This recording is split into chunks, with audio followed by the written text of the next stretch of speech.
경주 남산의 부처골에 있는 작은 불상. 이 불상은 선덕여왕이 살아있었을 7세기 초반에 만들어진 것이다. 남성의 모습을 하고 있는 일반적인 부처상과는 다르게 온화한 여성의 모습을 하고 있어 불심이 깊었던 여왕의 모습을 짐작케 한다.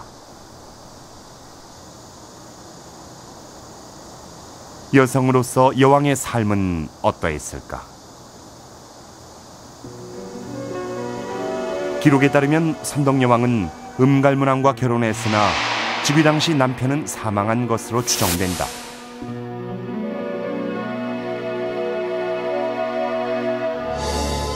또한 필사본 화랑세기는 여왕이 아들을 낳기 위해 용공, 을제공, 흠반공과 결혼했지만 아들을 끝내 얻지 못한 것으로 전한다.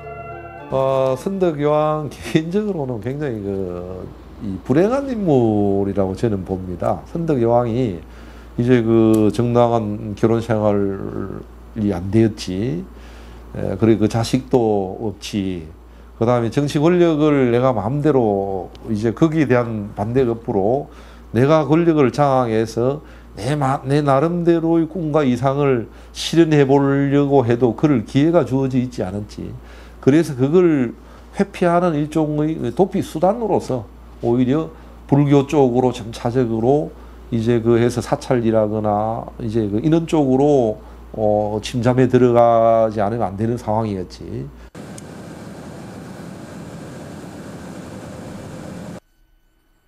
포항에 위치한 천곡사. 조선 후기 만들어진 천곡사의 비석엔 선덕여왕이 천곡사를 창건했다는 기록이 새겨져 있다. 신라 선덕여왕이 자장 스님에게 명해서 이제 절을 지었다라는 기록들이 이제 나오고 있습니다. 이곳엔 선덕여왕과 관련된 특별한 이야기가 전해진다. 평소에 피부병이 심해 고생했던 선덕여왕은 군신을 이끌고 천곡사를 찾는다. 그리고 천곡사의 우물물로 목욕을 하자 어떠한 방법으로도 낫지 않던 병세가 좋아지기 시작했다는 것이다. 여왕의 비용을 낫게 했다는 천곡사의 우물. 이 우물물은 오늘날에도 맑은 물이 마르지 않고 솟아 식수로 사용되고 있다.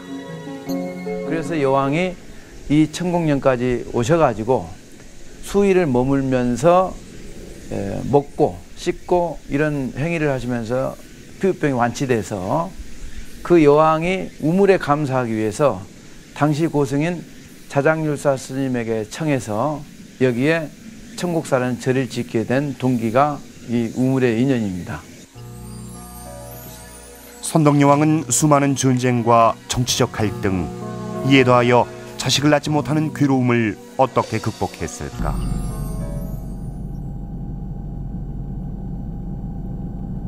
경주의 상징 첨성대.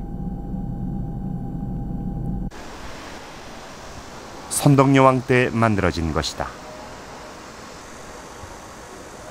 첨성대는 천문 관측 기능뿐 아니라 선덕여왕의 염원과 관련된 얘기가 많이 깃들어 있다.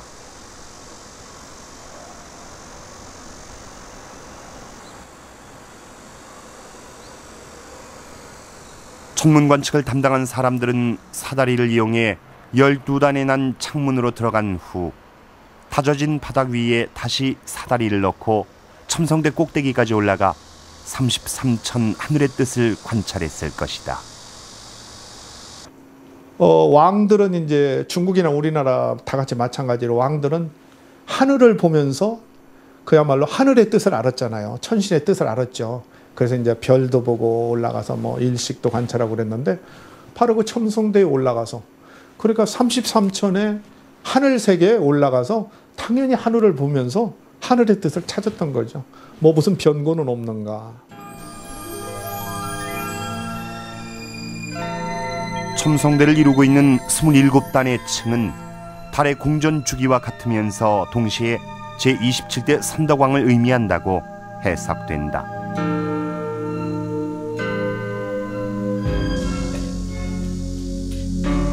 원통 모양의 첨성대는 돌들과 문설주를 앞에 모두 364개의 돌로 이루어져 있다. 이는 수학적으로도 여왕의 천문대임을 상징한다고 한다.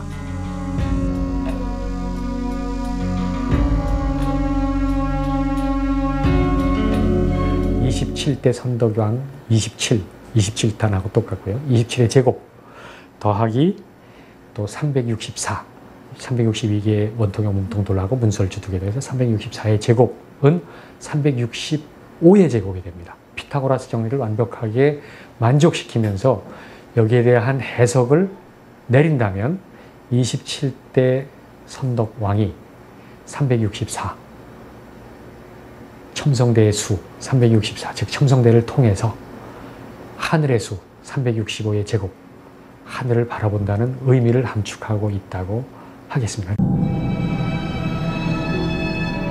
하늘에서 본 첨성대는 마치 우물과 같은 모양이다.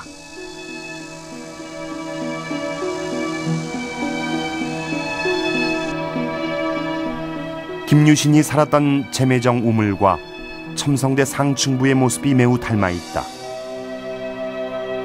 신라에서도 이제 우물, 이제 물이 이제 솟아오르는 게 우물이 아주 그 어떤 그 중요한 그 의미를 가졌는데요.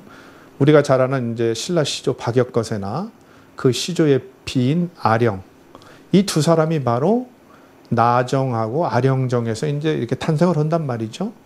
그러고 보면은 이제 신라의 우물이라는 건 거룩한 인물이 탄생할 수 있는 곳, 이렇게 볼 수 있는 거죠.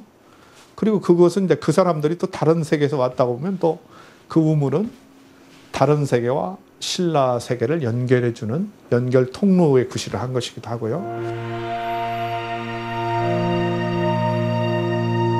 신라 왕궁인 월성을 바라보며 우물과 같은 모양을 가진 첨성대.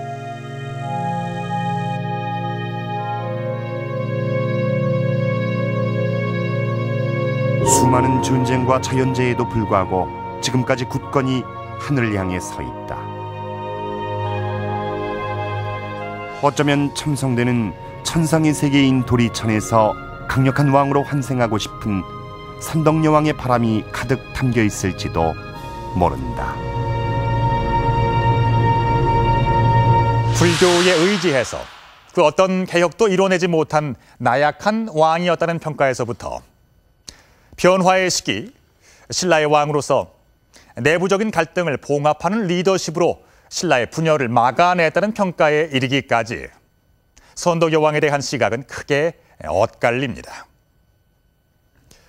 하지만 분명한 사실은 선덕여왕은 당시 신라 귀족 사회의 비주류였던 김춘추, 김유신과 같은 인물을 등용함으로써 삼국 통일의 초석을 닦았다는 것입니다. 특히 김춘추는 성골이 아닌 진골 출신으론 최초로 왕위에 오른 뒤 백제를 멸망시킴으로써 삼국 통일에 큰 기틀을 세웁니다. 그런데 이 김춘추의 어머니가 바로 선덕여왕의 자매이자 진평왕의 둘째 딸인 천명공주입니다.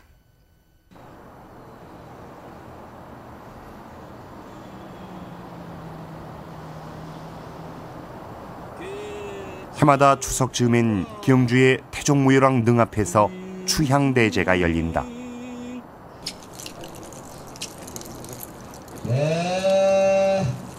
삼국 통일의 기틀을 다진 태종무열왕 김춘추를 기리는 제사다. 그런데 이 태종무열왕을 낳은 어머니가 바로 진평왕의 딸이며 선덕여왕의 자매인 천명공주다. 삼국사기엔 태종무열왕에 대해 이름은 춘추요, 아버진 진지왕의 아들 용춘이며 어머닌 진평왕의 딸 천명부인이라고 기록돼 있다. 이걸 얘기할 만한 근거는 전혀 없어요.